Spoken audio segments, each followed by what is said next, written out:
Yes. The other day, it wasn't showing me we was live, and Chloe had to go and check on YouTube. Oh, to I see if know. we I was live. texted her and was like, "You're live." Yeah. But hello, how is everyone? Hello. I'm good. Keeping warm. So cozy. I'm like here in just this thin top. Because the other day I boiled my kettle twice, used the microwave, the oven, and ran like some bits in my house, and it cost me £2. And I didn't even have the heating on. I'm already on £1.39, and I've only used the oven, and I've been out all day. Do you know what I found? When we were at Mum's, my dad found that using an air fryer or your microwave is cheaper than using the oven, because the oven can use like 84p, and air fryer's like 4p. No, 8p, and your microwave's are 4p. So if you can get like a cheap air fryer to cook your stuff in, use that instead of your cooker. We have one, but it's not been taken out of the box yet. I was thinking about getting an air fryer. Yeah. So do that, and then. Anyway, sorry, we're not here to talk. We're not here to talk about vegetables and cost of living crisis. So, what did everyone rate City of Heavenly Fire? Well, obviously, I read it like 2 years ago, and I didn't reread it, but 4 stars then. So I'd have probably still rated it 4 stars had I read it. Yeah. Or more, maybe, because I'm more into the series again now. So. Yeah. Let's just say that we rated it 5 then, shall we? I haven't rated it yet. I wasn't affected by the book at all, and I gave it 5 stars.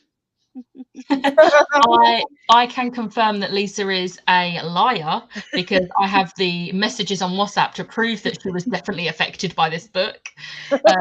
Voice notes of her being like, "No!" I actually sent you a voice note whilst I was at work, and the guy across the room was like, yeah, I'd left because I hung my coat up on the hook away from my desk, and I'd left my headphones in the pocket, and I was like, I am too lazy to get up and go get it. So on my lunch break, I was just like, I turned it all the way down, because I was like, it's Lisa, so it's going to be loud. I wanted to like the lowest setting I could, and was just like, listening to the voice note. But I of course gave it 5 stars, because no Cassie Clare book has ever got less than 5 stars from me. I will say, I was saying to Catherine and Lisa before we went live, I haven't finished tabbing because I was listening to this audibly. So I haven't finished tabbing because I'm going back through and tabbing. But blue means I cried. And the thing is, with the other few books, blue has meant crying in general, whether it's happy or sad. There was no happy crying in this. No, when I was reading, I was like, "Where's the happy, bitch? Where's the happy?" Like even in the epilogue, I was sad crying.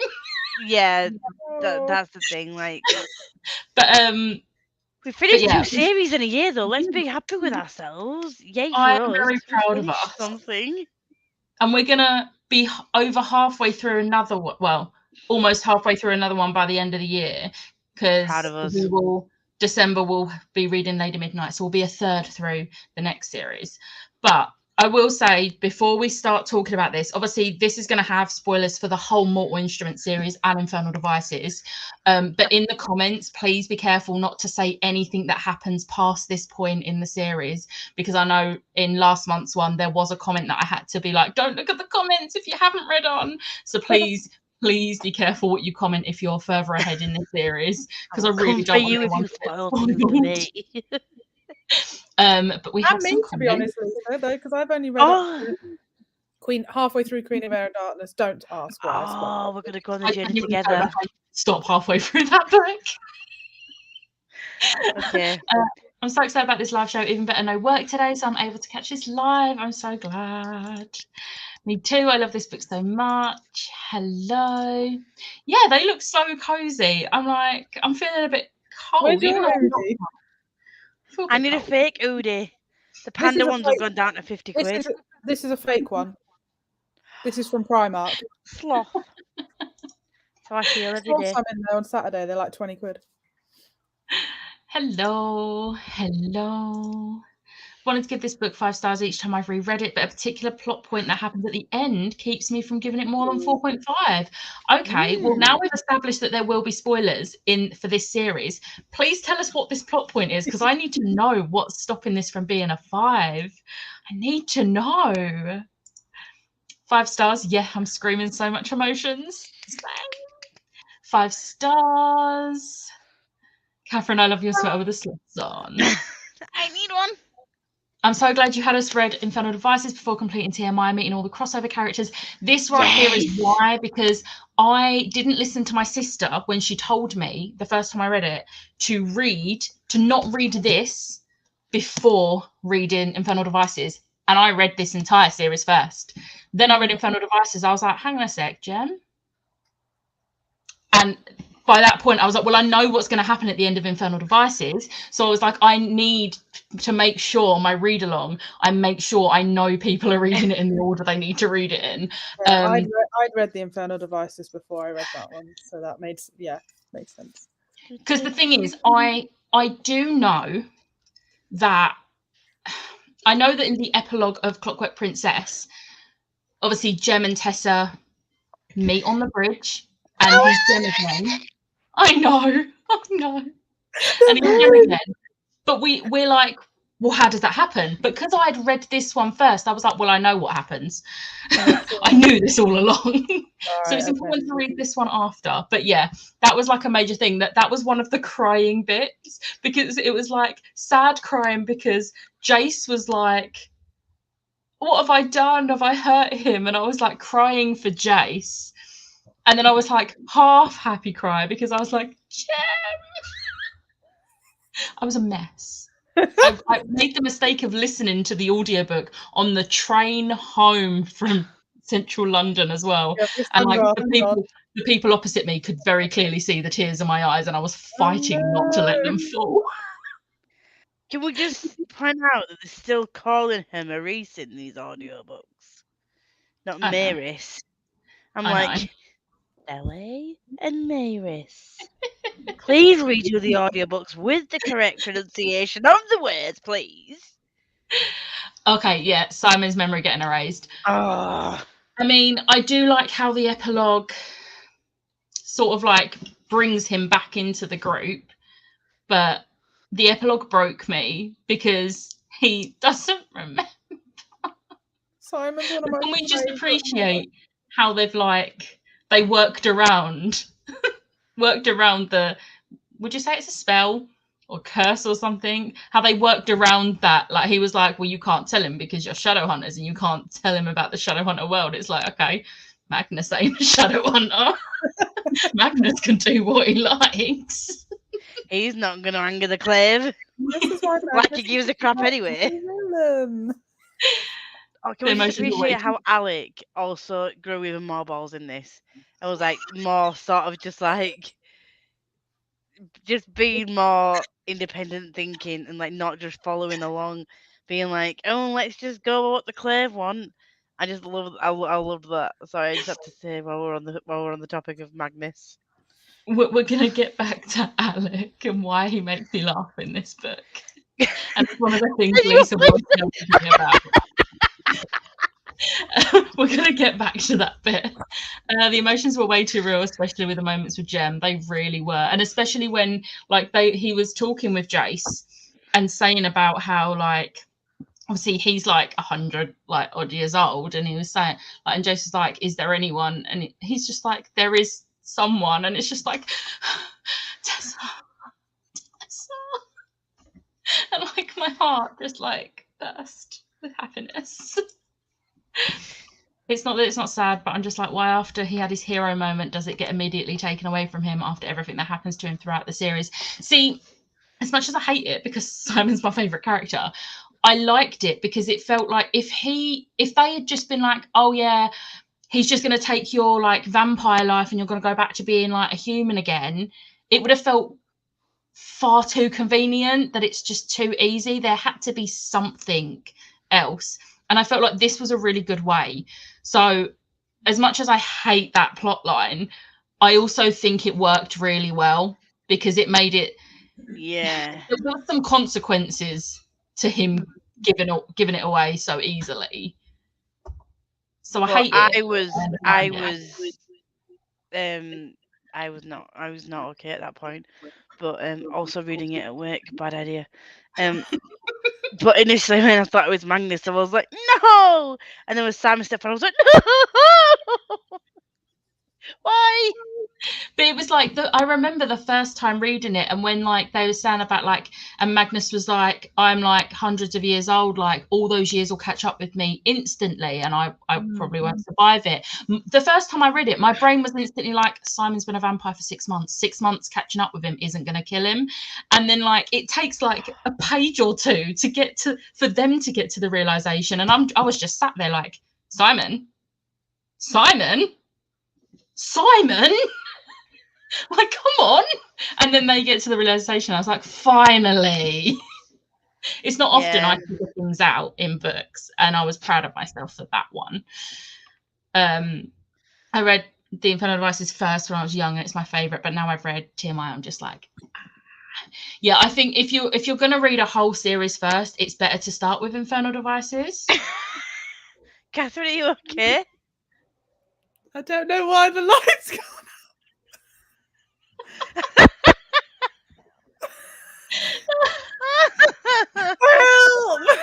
Hi, Ashley.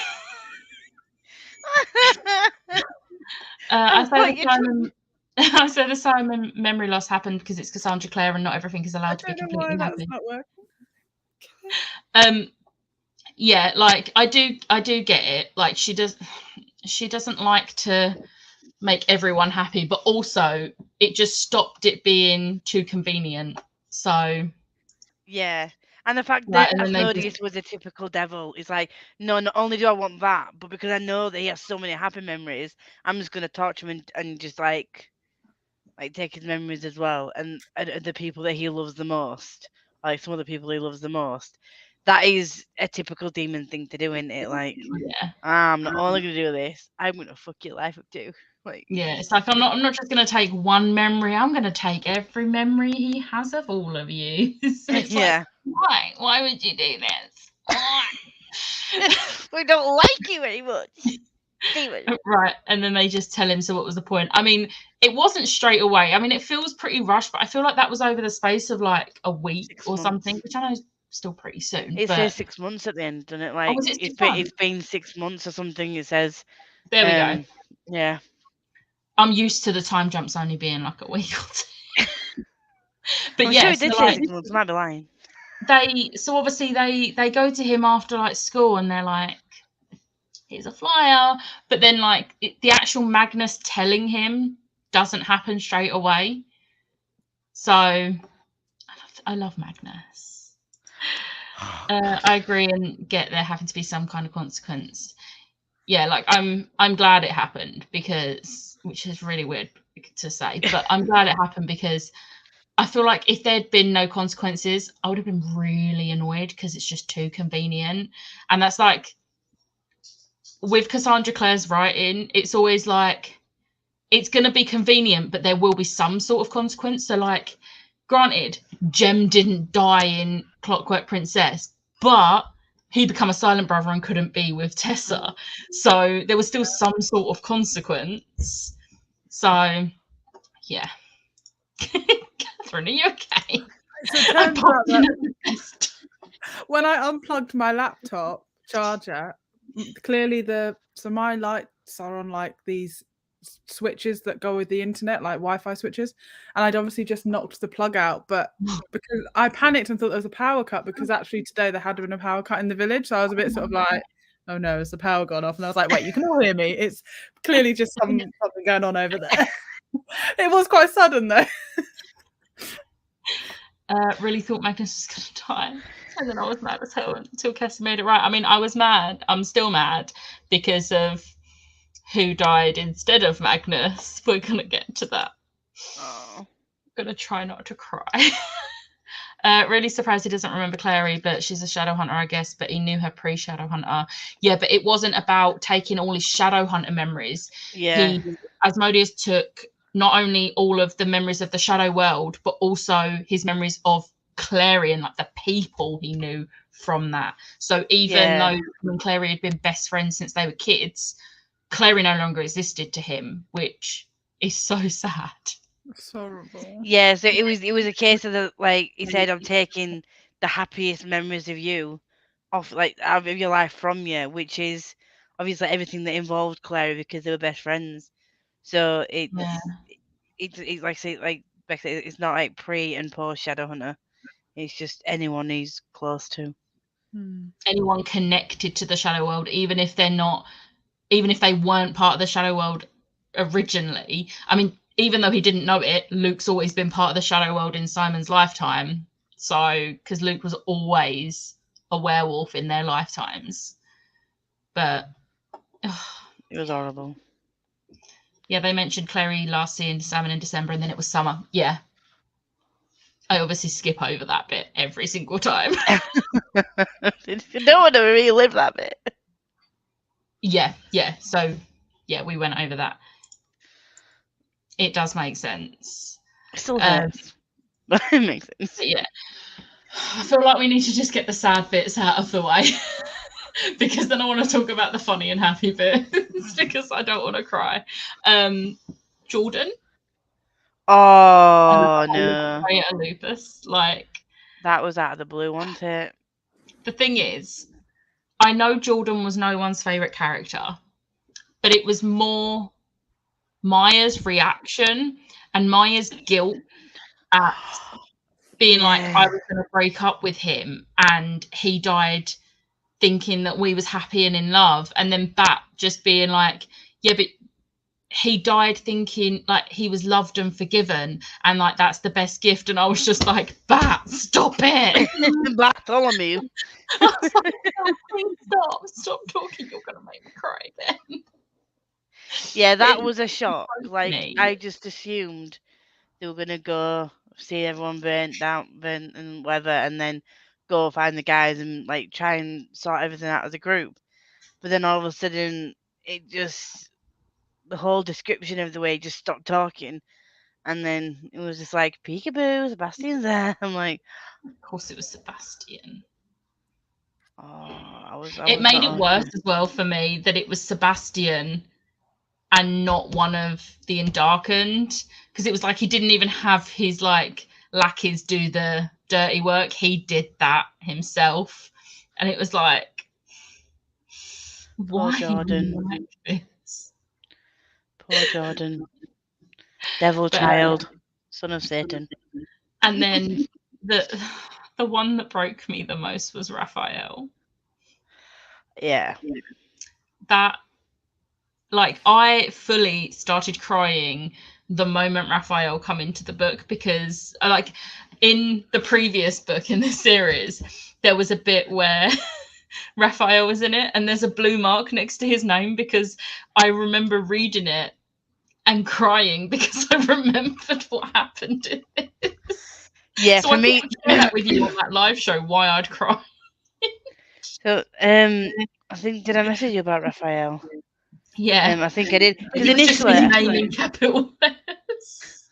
Because initially I was like, is he actually going to turn on him, when they've literally just been talking about how Magnus saved his life and he was trying and went like years ago and stopped him from like killing himself when he turned into a vampire. And I was like, are you really actually going to turn around and kill him now? And then when he took the knife, and I was like, I was like, no. And then the heartless fucker just was like, do you know what's worse?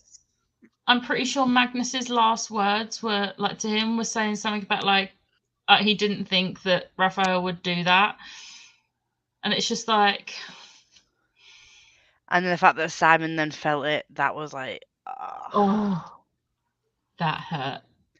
And like, everyone just knew that was what had happened because of the fact that Raphael sired him.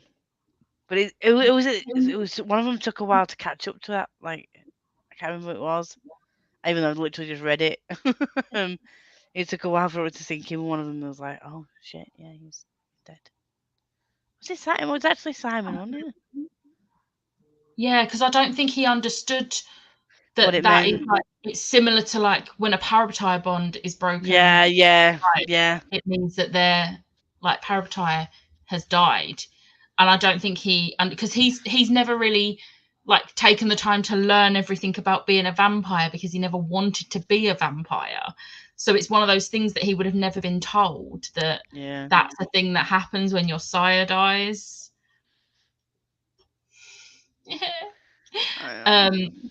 However, let's just appreciate one beautiful moment that we had with Raphael before that moment, where he gives Simon the drunk blood. I was pissing myself for that. I guess of hell I would.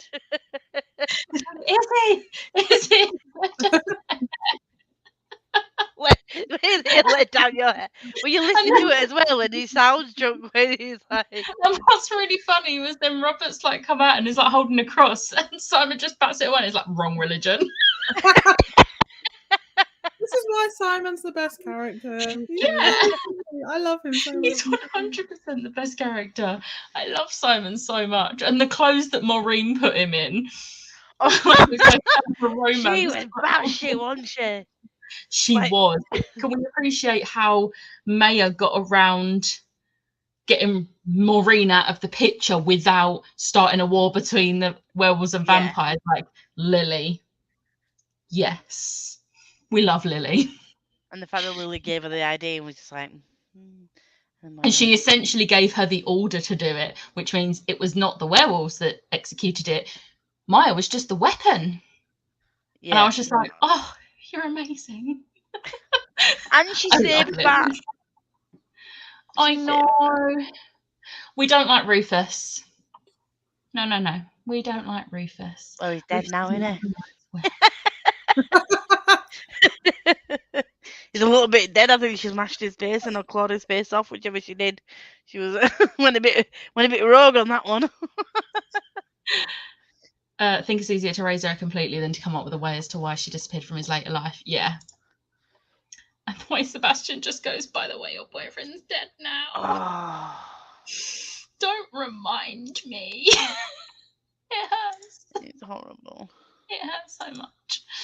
Felt awful for Maya. First she lost Jordan, then Simon, the two people she was closest to, her being in their apartment on her own. Oh no.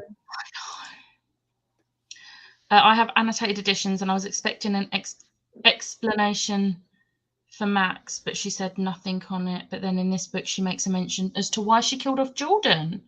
Oh, so there was no explanation in City of Lost, not Lost Up. The third book? Max dies in the third book, doesn't he? I'm pretty sure it's the third book. Yeah, it is. Or the second book, one of them.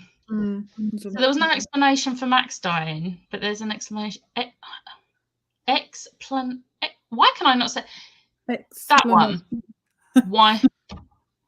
I didn't even know. Does there need to be a reason, though? Annotated editions. Well, yeah, I feel like if you're a writer, you have to have a reason for killing off a character. Not everyone can survive to the end, unless it'll be like too convenient. But why would you kill the child?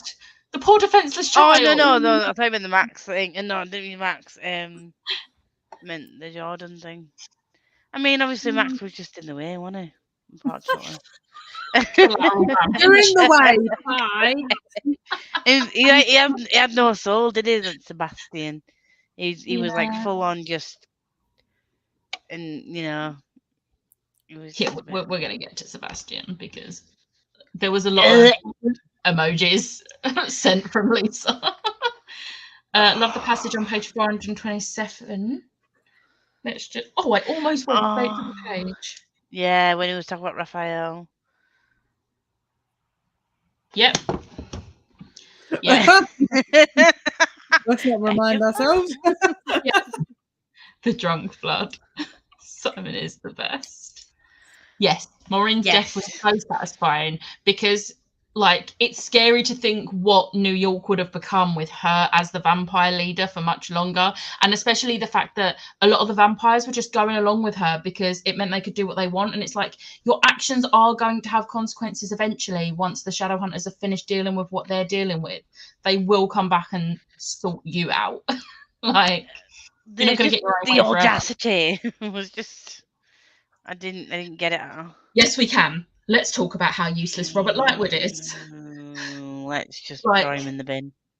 Let's also like just hug Izzy and Alec because of having to deal with knowing what their dad is like. And also how, I mean, Maris wasn't as much of a feature in this one as previous books, but so sad, yes, I feel sorry for her that her husband cheated on her, but like she was not a good mum, especially not to Izzy, putting that all on Izzy when Izzy was a teenager, like a young teenager. And the fact that Alec, however Alec reacted when he found out, I was like, oh. And the fact that Alec has always like just wanted to make his dad proud, and always like constantly been like, I just want him to like look at me, and like the way he's like looked at Jace, and like when they ended up in Edom and they was each having their own little like vision thing, and like Alec's vision broke me because it was just like, Alec. All he wants in life is for his dad to be proud. That should not be something that is hard to get from a loving parent. Like, do you know what I really loved about that scene in each of theirs? I really liked what the thing was in each of theirs to bring them out. So obviously with Izzy's, it was Max was still a child, but she was an adult, and she was like, but Max should be older because Max is only this many years younger than me. And then with Alec, it was like Jace basically coming on to him, and he was like, no, wait, why is Jace coming on to me? And Simon's was the fact that he was with Clary, and he was like, I loved Isabel. What? But you're not Izzy. And it was just like, all of these things. And then when I was first reading this, I'm like, yeah, clearly this is some kind of like dream state or alternate state that they've been pulled into when they went into Edom. And then, like you were saying, like, when it was with Clary, I was like, oh, this ain't going to be a Simon thing where he's falling in love with Clary again, is it? And then when he turned around, it was like, I love you, Isabel. I was like, yes! Isabel, Izzy, yes! The role play. Which leads me on to, why does Alec keep walking in on Simon and Izzy just like... That was my voicemail. Not again! But it's the fact that she starts the like, role play as like sort of like a joke, and he gets into it, and she's like, oh, I didn't think you'd be this into it. And it's just like, I mean, he plays D&D. Like, it was like, I don't think we should do that here. And she's just like, well, we're all going to our deaths or whatever. And carried on. And he walked in, he was like, and by this point, Alec's a little bit tipsy because he's been drinking this wine, and he just drops the bottle, and he's like, really? But then also when Simon has to drink from Alec, and Jace just keeps making jokes about it being like a thing there, and it's just like, I love this. Alec was just like, just so you know, I'm not attracted to you, and he's like, same feelings that I'm just gonna drink your blood. And then they were both winding him up when they went back, and he was like, oh, did you feel anything? And Simon was like, I felt something, and he's like, no. I just love winding each other up. That's what it is. She says she always knew Jordan would die. There was no real way to make up for what he'd done, but Sebastian is still shockingly cruel. Yeah, I do get that. I know like Maya had made him think that she thought she had forgiven him, but like what he did was like, even though he wasn't truly in control himself, that doesn't stop the fact that he literally changed her life forever. Yeah. So, yeah. I was so proud of Izzy on a whole new level for calling her dad out. Yes. She literally just had enough at this point, hadn't she? We love Izzy. Sick of everything going on, and like she snapped. They still were not listening to the younger people. Like they'd encountered these Darkened before, and Jace was literally in Sebastian's head, and Sebastian was in Jace's head. They were bonded for a period, so he knew how Sebastian was thinking. They're like, no, children, no, your children, no. I'm like, have you not learned from the last 5 books that these children kind of know what they're on about. Yeah. We'll just go send, and the fact that they sent these people off to die, knowing that the Darkman couldn't be turned back, and they were just like, do you know what? Just send all that whole thing was just. I was shocked at that, and the fact that some of them walked through that portal thinking that they were gonna bring their loved ones home and get them changed back into shadow hunters because they were told that there's a possibility. I know. I was just, how low can you go? I do just want to say, you're going to hate the Clave more and more as the series progresses. Even not in the future ones. Even in like the last hours, like in the Infernal Devices, the Clave are like, ugh. Yeah, they just don't change. The times change, but they don't. So don't expect them to get better anytime soon. They should have all died instead of Predalupus.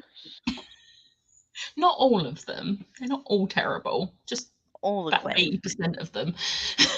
Well, Mavis is a shit mum. Robert's a shit dad. They're like underneath the Clave, aren't they? They can die. Though she does make a mention in this book about how it would have shattered Alec and Jace if Izzy died after losing Max. As I'm looking for specific annotations, I'm finding others. Yeah, the fact that Simon was able to save Izzy. Oh. I was just like, I remember reading it for the first time and I was literally like, Izzy can't die. Like, don't kill Izzy. I mean, I didn't want any of them to die, but like, Izzy's one of my favourites, especially at this point in the series.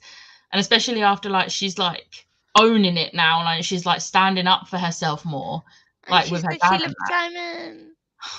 Yay. And it was just like... Oh. And then, okay, we've just opened up to each other, and now I'm going to die. Yeah. And the one thing that did piss me off a bit about Alec is that despite... Yes, he's got, like, prejudices that, you know, he's trying to get over. But Simon's been around them for a while now. And the fact that he just went straight off and like, you're not a family vampire, I was like, fuck, excuse me? Like, I know you, like, you know, you're upset right now, but seriously, after everything you've done together, and after how loyal he's shown himself to be, that he's with you 100%, he's come to a fucking demon realm with you, and you call him a vampire. I was like, absolutely Alex still got some grind to do. Nah, absolutely not. That's a dick move, mate. I really hope she left instantly after commenting this. She'll probably message me and be like, I heard what happened. She's on book 2 of the first series or something. She hasn't even read the Infernal Devices. Slightly off topic, I also love the moment Magnus has on page 196 in the same edition when they're talking about the London Institute, and a particular ghost, he says, he hopes has found peace. It broke me when the London Institute gets attacked, but no one's hurt because it was being protected by an unknown force, and it's just like, that's Jessamine. And like I was like fully crying again because Jessamine. I forgot about that. I totally didn't even put the connection together for that. No, me neither. Did you not?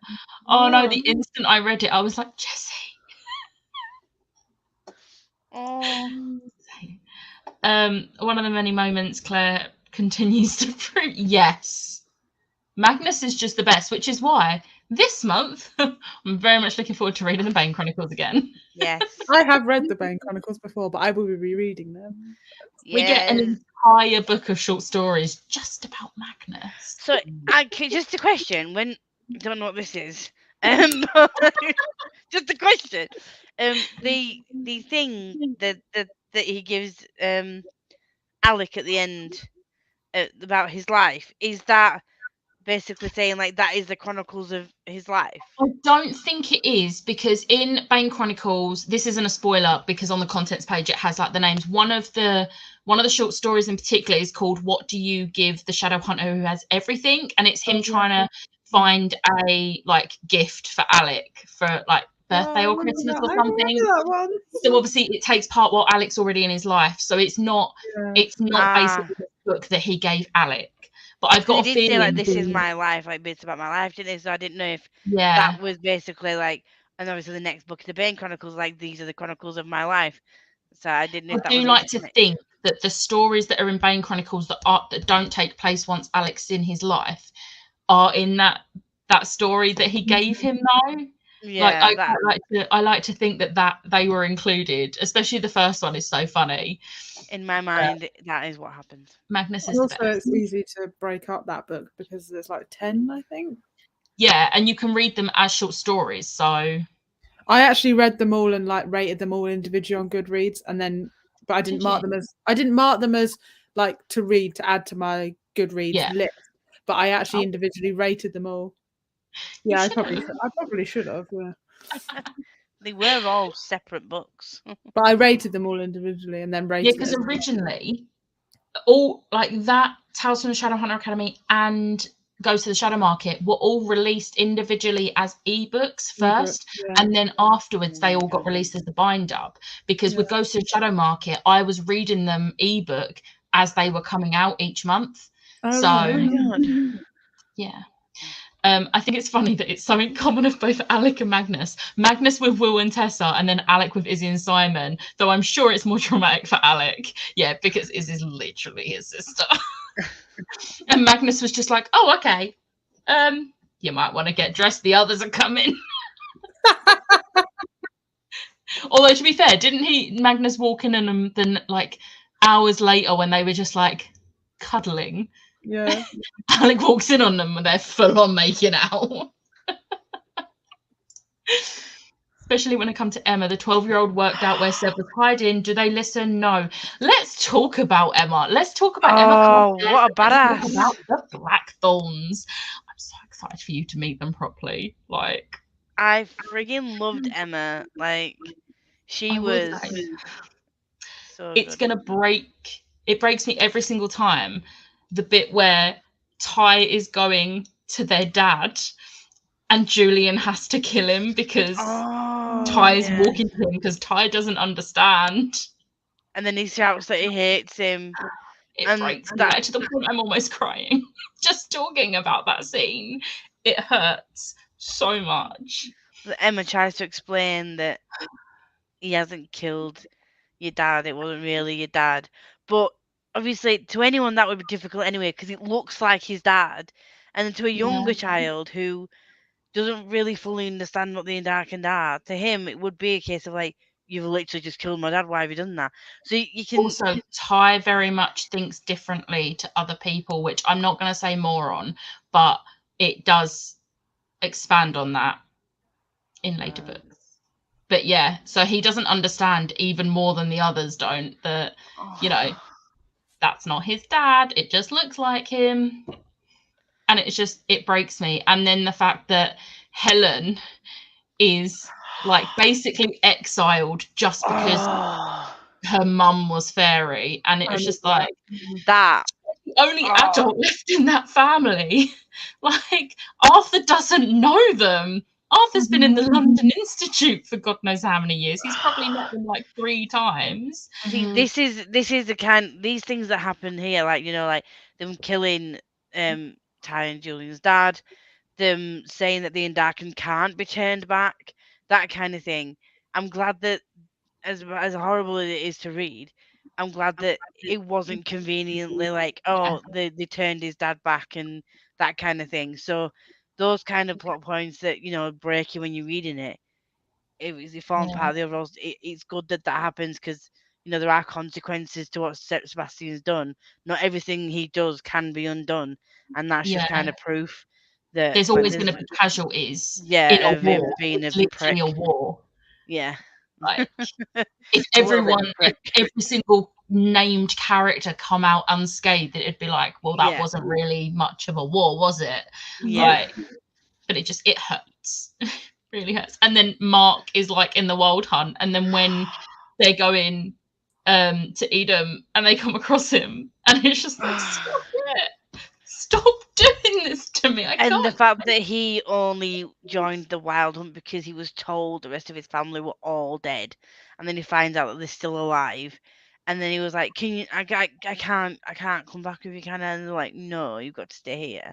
That was horrible, and I know that Gia didn't really want to do it. She was like pressured into it by fucking what's his Gia face? didn't get a choice because of Yeah. her daughter's relationship, which Helen and Aileen, can we just I love them so much. Very I love the good. fact she chose to go with her, which is obvious she would have done because they're together. But those two, I don't even know the names, people that need to die, was like, oh no, let's just exile her because she's got fairy. But how do we know we could trust her? Because she's like part fairy. She can lie. It's like, anyone who's so not a fairy all of can you. fucking yes. My point. All of you can lie. You haven't got fairy blood. You can lie. Nobody What picked makes up her on any that. different? Like nobody picked up on that. I'm like, you're humans. Like you can lie. Also, if they want to keep her on their side, don't exile her. That frustrated me.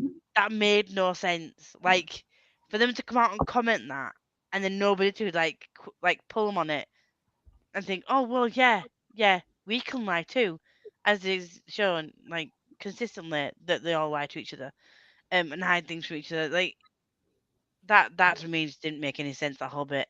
One thing that did break me, I mean, a lot of things broke me in this book, clearly, but another thing that broke me was when Julian was saying, like, I'm 12, I can't be a dad. And I was just like, Julian, like, I can't deal with this kid. Like, stop it. And then, like, Emma being like, I'm not going to the academy. I'm not leaving them. And it's like, well, we'll be paradigm. It's like, solutions.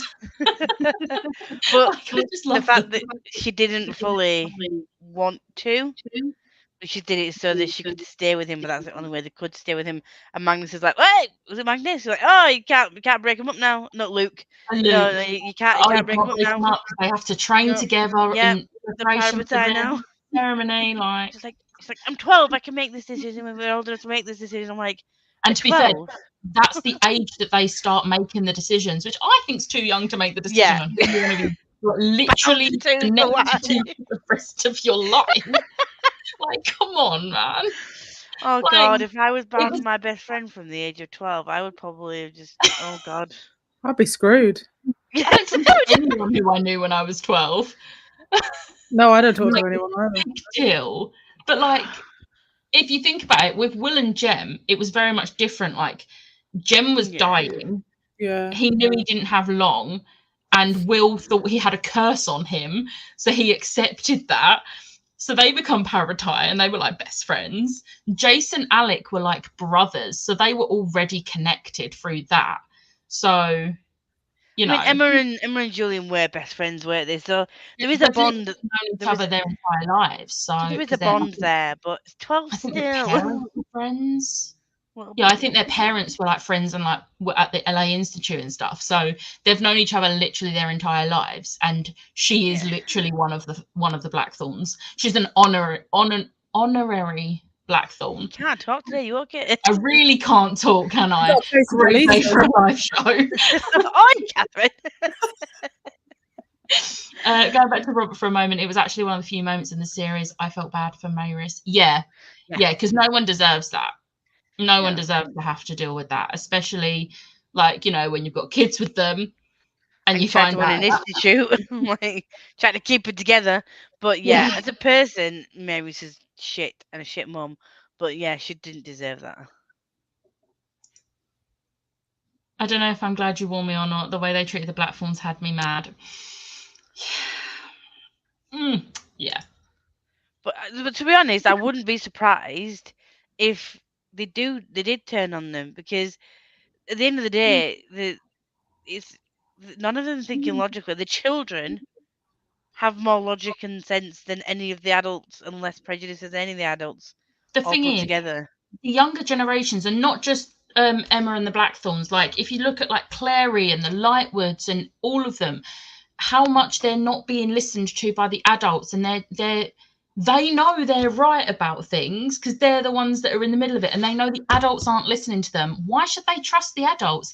Hence why a bunch of teenagers went to a demon realm without any adults. This is what I mean, though. Like, the adults and the kids aren't being listened to, but it's always the adults and the kids that save the fucking day. with the amount of times Clary and Jason that have been right, you would think Emma saying, oh, this blah, blah, blah, oh, we should really listen to her and check out what she's saying because of what's happened in the past. But no, they just don't learn from their mistakes. Like, just listen to the children for once. Oh, but yeah, I wasn't going to DNF if Izzy had died. I would have rage read to the end, but luckily I didn't have to. I would have DNF'd and yeeted out of a window. I love Alec, but he tests me sometimes. Yes, agreed. That moment with Jessamine made me cry my eyes out. Another perfect Infernal Devices crossover, which apparently not everyone got the reference. No. That's the first time I read it. I was like Captain America in the first Avengers film. Like, I understood that reference. Oh, God. Love tight. Yes, I'm still here. Hi. Yes. It's a struggle to wait. I know there's a struggle, but you need to read these two first. I broke during that moment with Julian, and in front of his siblings, I was ready to drop kick the clay. Lisa, I love it. I'd have been there helping you. What are we doing? I'd drop a mute kick.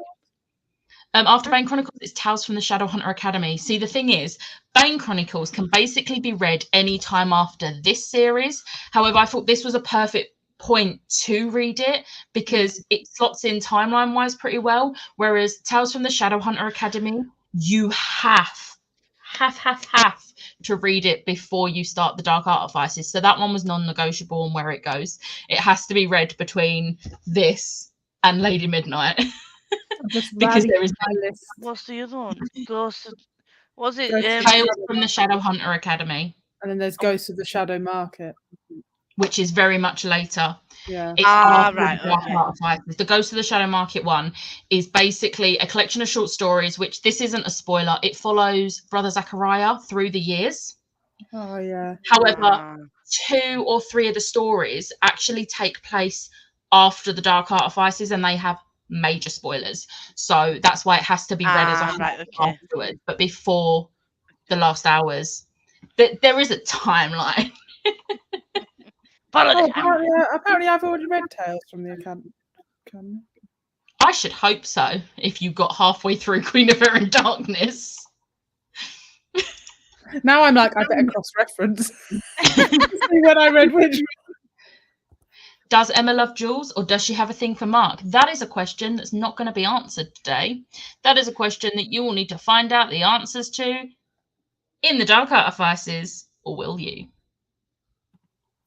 Oh, questions! You'll have to read to find out.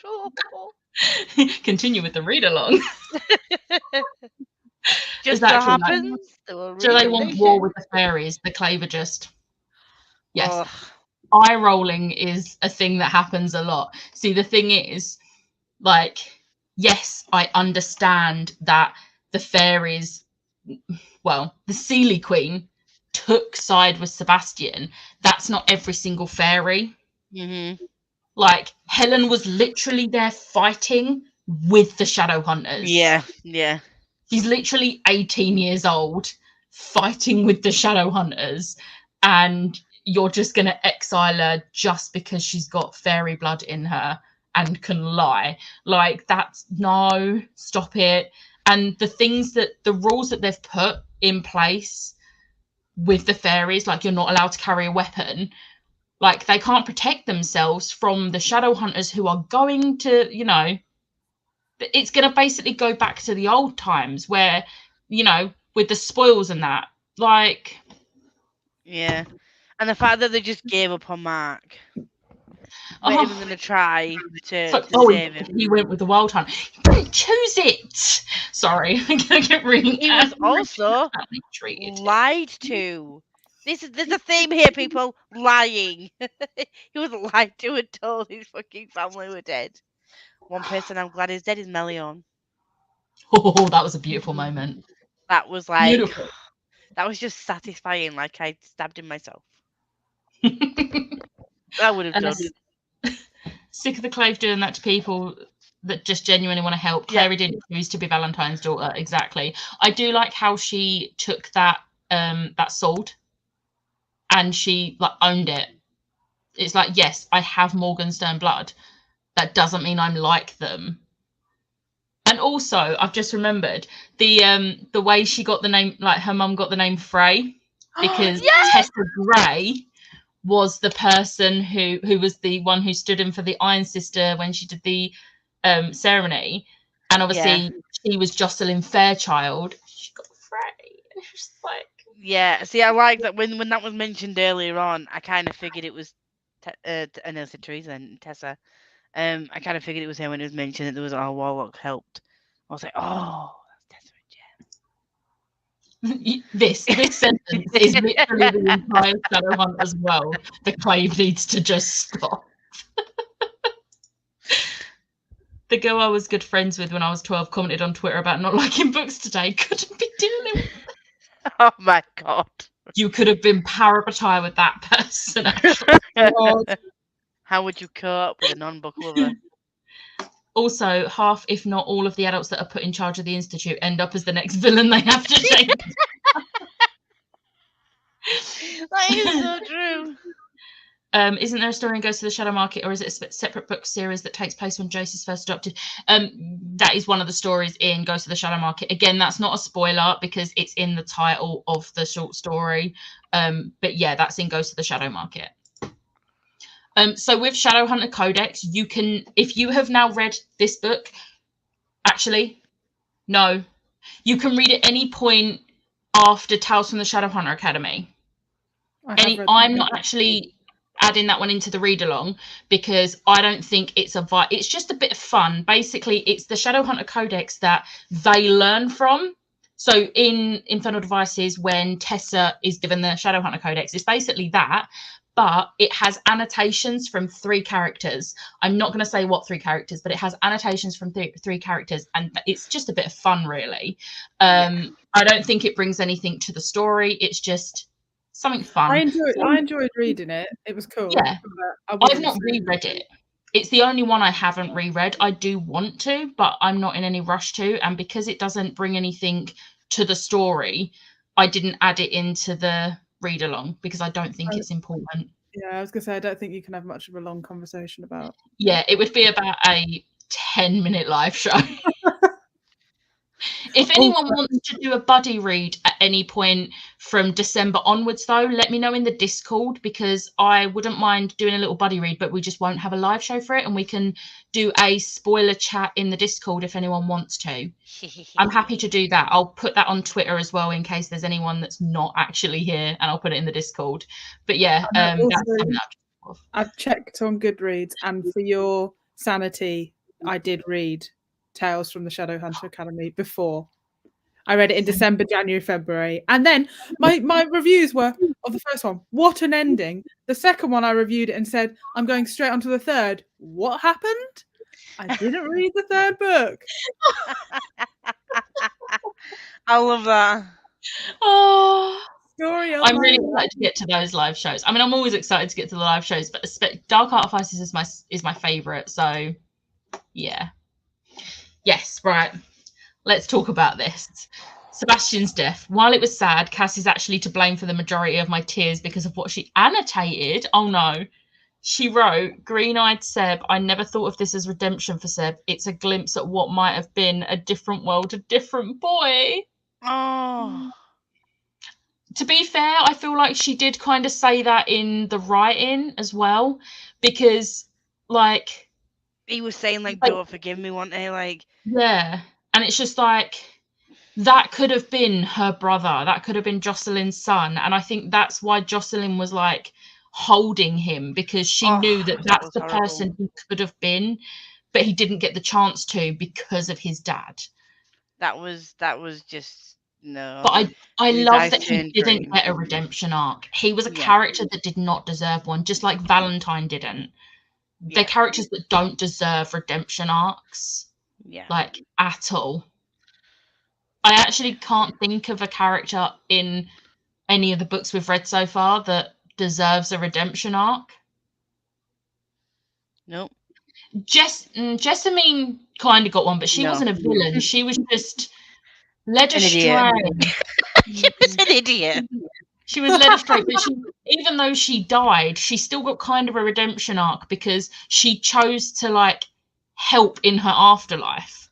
Even like 100 odd years later, she's still protecting the London Institute.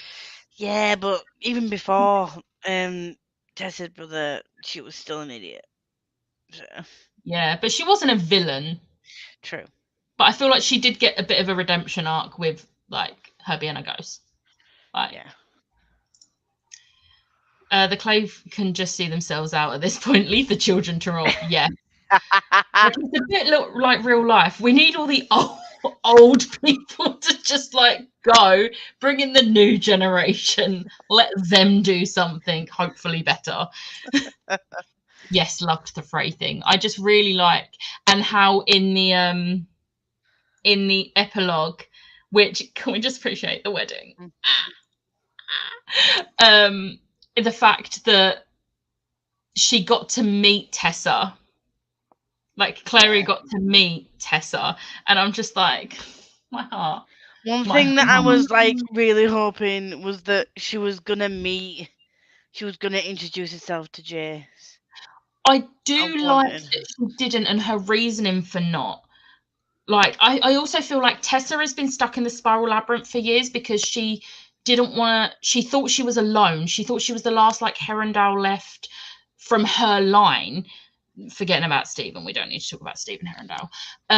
And she had like come to the like conclusion she didn't want to see any more of her family growing old and living without her. So she took herself to the spiral labyrinth with the rest of the warlocks. So she's not known what's been going on. And then suddenly there's Jace Herondale, who's like her great something, whatever. And it's just like, and now she's got Jem back. And I'm just like, I can't. These books, man. I can't remember what this was too. Oh, talking of Sebastian, can we just talk about the ick? Oh. Very briefly. Green-Eyed Seb was heartbreaking to read. It was. Okay, let's get through these few comments and then we'll talk about the ick. Oh, I don't want to talk about the ick. Yes, attached into the Shadowhunters world of the Clave. Sebastian's death was the best conclusion I've ever read. I feel like that plot point sums up TMI beautifully. Jem stealing church was the Wait, what? Church hates everyone. Not everyone. That whole thing was like, is he holding church? What? And then someone else comes along and they're like, church. I started putting him in a car. Like, what? Jessamine protected the Shadowhunters of this generation the way I think, the way she wished she would have when she was alive. I'm not crying, you're crying. Yeah. Okay, let's talk about the ick. Becca got messages from me. I was like, the big ick that is Sebastian Morgenstern. So I'm gonna let you take this one, Lisa. I thought for a while that he'd gotten over his love for Clara. But what did I message Becca? Because it was literally early on today, and I was like, ew, Sebastian is still a fucking creep. Ick, in quotation marks, my queen. And I was like, ew, no, kiss me like you love me. So, I was just like, dude, why? You don't get it. He's like obsessed, and he doesn't. And even though she's told him multiple times, I will never love you, especially not in that way, but I will never love you at all in any kind of way. He's like, you will be my queen, and the way they try to justify, like, you know, I'll bring you here, and you know, you'll sit with me, and you know, we'll rule together. I love you, and you know that means I love you. Also, the fact that he's basically telling Jace to give her to him, like, excuse me, she is her own person. She is not yours, and she's not Jace's. Like, the way Jace she says she can't- belongs to me, not you. She's mine, not yours. And like, I'm just like, she might be your sister by blood, but she doesn't belong to anybody.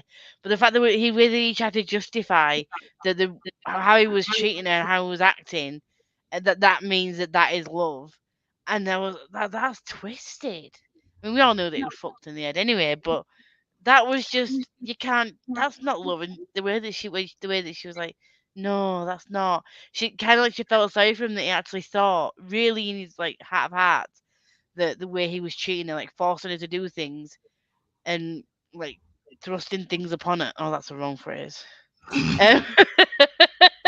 Was meant that he loved her and that she could somehow love him back. In the cave the night before. Can we just? I was like, oh, you also messaged Becca. What did I say? Oh, there was like Raphael, cry, fuck Keith Simon, Sire, and then it was like bow and chicka wow wow. Just after the Raphael incident. I do love how they managed to get the heavenly fire into the sword though, and like Clary like fully was going along, and everyone was like, what? And then like they're saying, you could have let us in on the plan, and it's like, well, we didn't want to get your hopes up. And it's like Jace knew, and Jace was like, yeah, I also didn't look at her from the moment she stepped up on that dais. And I was like, oh, stop it. Like anyone who hates Jace, just stop hating Jace. I know he can be annoying, but don't hate him because he's a sweetheart. I love him. Clary was pissing me off at the beginning. Clary was pissing me off at the beginning, but she did get better during the. She got less. I feel like she's actually started growing up at this point. Yeah. So, yeah. Also, I love this. Do we have to talk? We just did.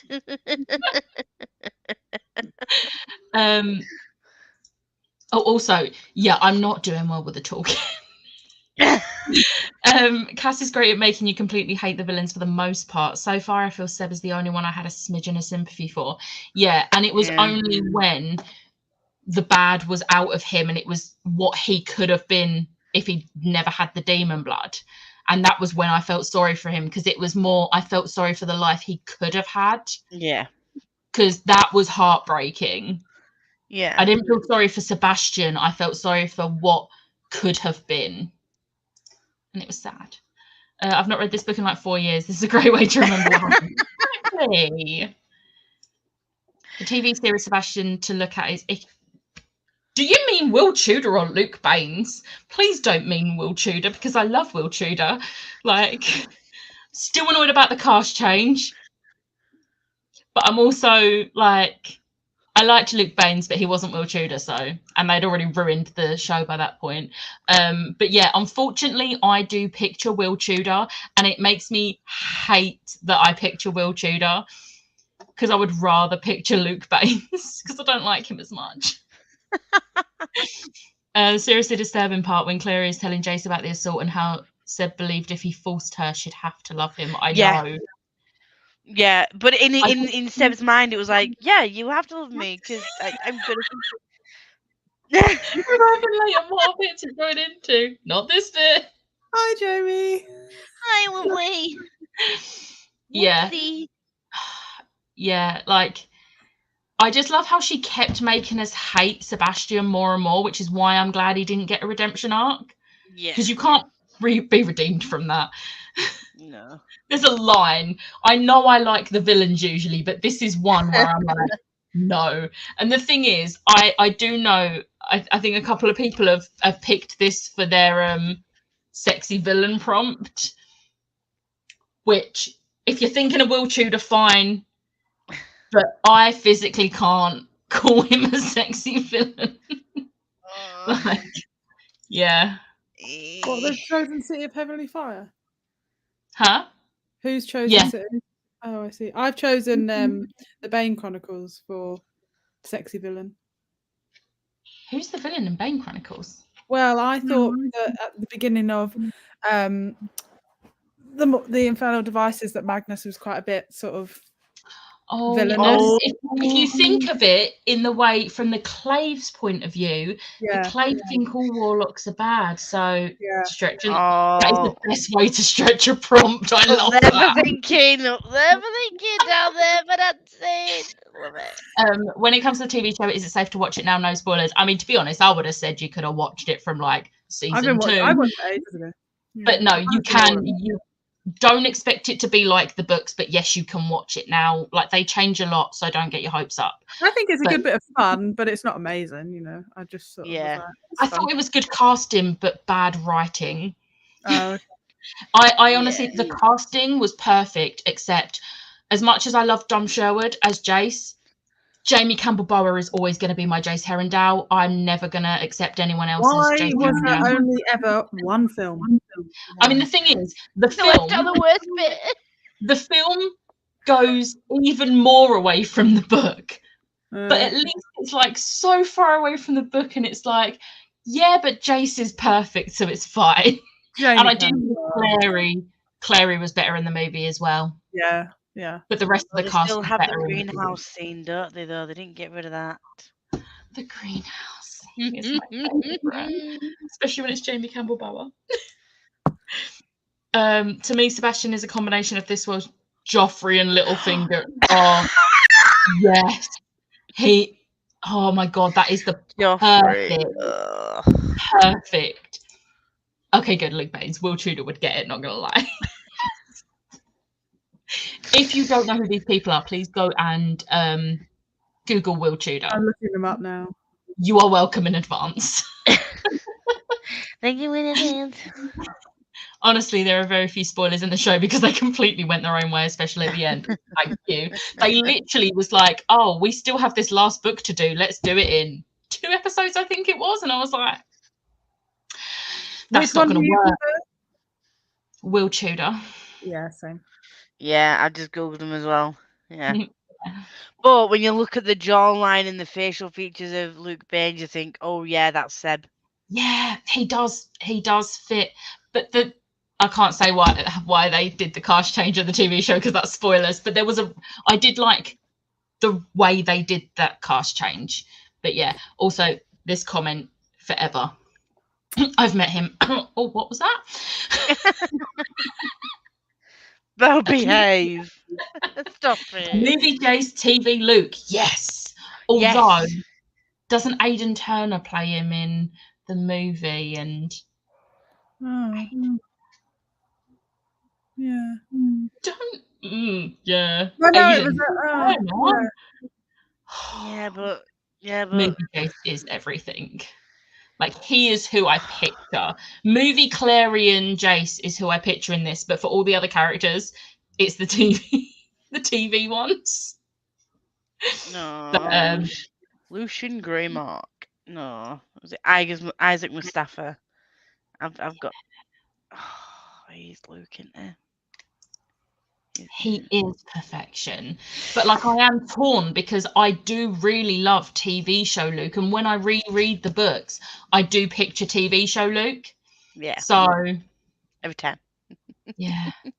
Yes, Jonathan Rhys-Meyers as Valentine is perfect, but I do think looks wise, based on the book, TV show kind of did it better to how I think Valentine should look, but personality wise, he was played better in the movie. Just mush them together in the movie. Like character. But yeah. I don't think I have anything else to add. Do I have anything else to add? Other than I'm just really, really excited for you to read the rest of the series. The actor for Izzy in the show was good. I hated what they did to Izzy. Yeah, I preferred. I wasn't a massive fan of movie Izzy, to be honest, but TV show Izzy was perfect. Yes, Aidan Turner as Gillian Norbert. Yes. Is he? I've never seen any of those films. Boot me out now. I've never seen The Lord of the Rings. I'm sorry, I need to now reevaluate my phone. I just remembered. I'm supposed to be reading Fellowship of the Ring this month. Audiobook Andy Serkis. That's all I'm saying. Aidan Turner in Being Human. Yes. That's where I know him. He was perfect. TV show was so cheesy, but the movie at least tried to take it seriously. Yeah, definitely. What are the dates for reading the Bane Chronicles? Basically, just we'll probably do the live show. Let me just look at the calendar. The first week of November. We'll sort out dates, but it will be within the first 2 weeks of November that we'll do the live show. So basically, just before then. Movie Izzy was not my fave. Yes, same. When's the next schedule coming out? I'm gonna I know we don't start it until December, but I will be filming it probably this month and posting it either the end of this month or beginning of next month. So we'll have it very, very soon for the next schedule, which will basically take us to the up-to-date part of the Shadowhunter Chronicles, which is going to break me knowing that we're almost going to be at the end and we're not going to have all the books because Cassandra Clare's going on a well-needed break. Is that taking us up to Chain of Thorns? Yes. Yeah. Yes. Because that comes out in January, but I don't think it'll be later on that we read it, won't it? Yeah, because we've got quite a few others to get to as well. However, I will be reading it the moment it comes out because I can't wait any longer, but then I'll be rereading it. To be fair, I've read Chain of Gold 3 times and it's only been out 2 years. Yeah, I was gonna say it's not been out that long. I read it 3 times in 2020. I'm good. Good with reading it again. Yes. She's got to read Fellowship of the Ring. I'm sorry. Yes. They're all on, not the audiobooks, but the Kindle books are all on Kindle Unlimited at the moment. I will read it. I would say what angered me about Show Izzy, but it's strictly a show spoiler, and I don't want to spoil it for anyone who does want to watch it. I am curious, Lisa, do you have Twitter and can DM me? Yeah, don't tell me. Yes, I do. Lisa the book cat, not Lisa does life. Because I'm curious to see what it was. I think I might know. I'm not sure if it might be the same thing I'm thinking, but again, I'm not going to say it just in case. Also, speaking of Game of Thrones, how did we feel about TV show Jocelyn versus Lena Headley's Jocelyn? I'm going to be honest, I don't actually remember TV show Jocelyn. Same. But I think Lena Headley was really good as Jocelyn. But we all know why we don't remember TV show Jocelyn, don't we? Yeah, I don't know why. I don't remember. I mean, to be fair, she was like asleep for most of it, weren't she? She was just a being that was floating. Covered in green I'm stuff. excited to start the last hours. So am I. It's going to be so much fun. I really enjoyed TV show Simon, but why we didn't get Robert Sheehan's Simon. Right. I love Robert Sheehan's science. Him. But Alberto Resende is my Simon for life. And if I ever get the chance to meet Alberto Resende, I think I might cry because I love him so much. He's my perfect Simon. He's exactly how I picture Simon when reading the books. Yeah. I love him. Thank you. I'm gonna quickly. Oh yes, I hated that thing completely. It was not the thing I was thinking. I will message you the thing I'm thinking after the live show. I did love movie Simon though. Yeah, Robert Sheehan was amazing. I mean, it's Robert Sheehan, but I don't know, just Alberto Resende forever. Okay.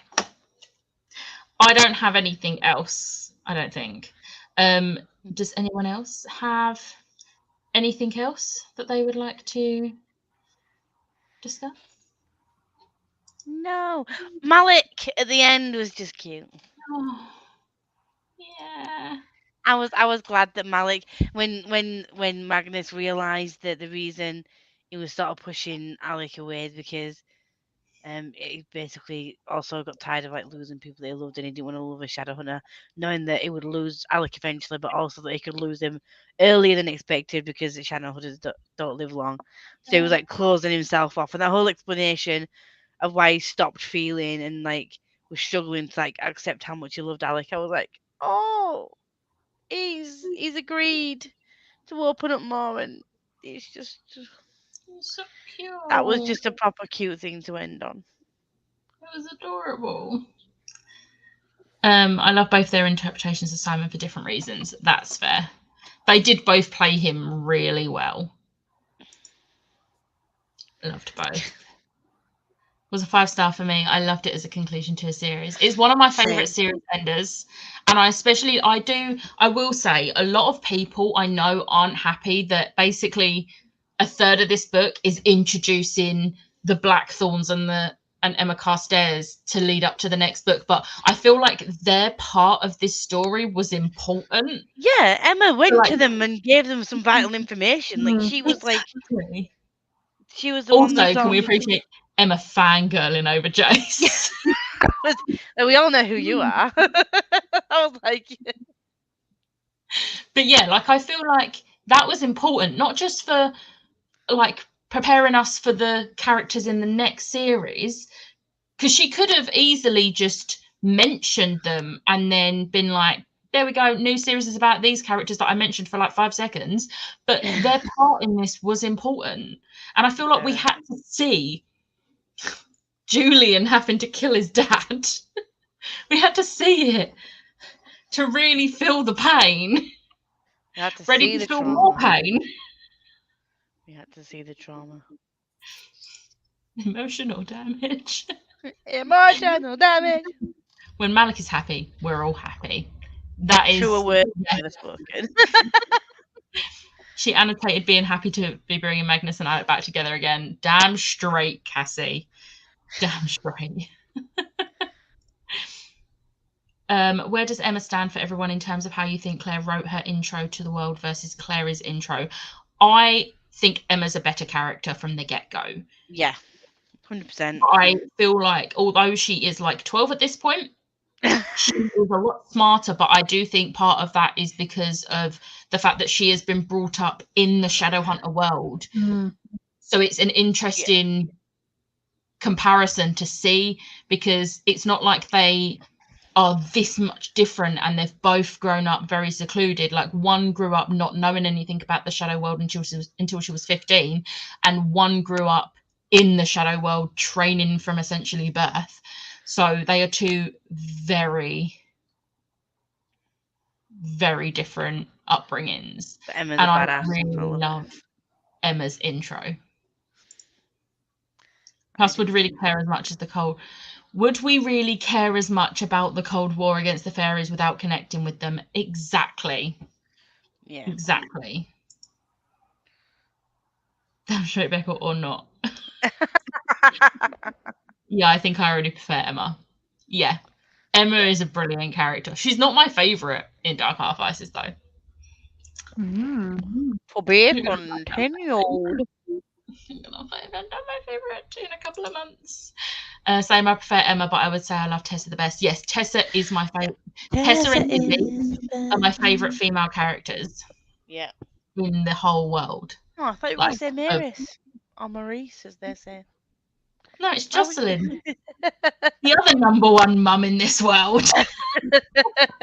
Why are all the parents just shit? The only parent that's decent in any way, shape, or form is Luke, who is not a fucking blood relative to any of these kids. He's the best parent to all of them, and he doesn't even have any children. I'm like, how is that possible? That he's not like blood related to any of these kids, and he's literally the best parent out of everyone. I'm like, yes.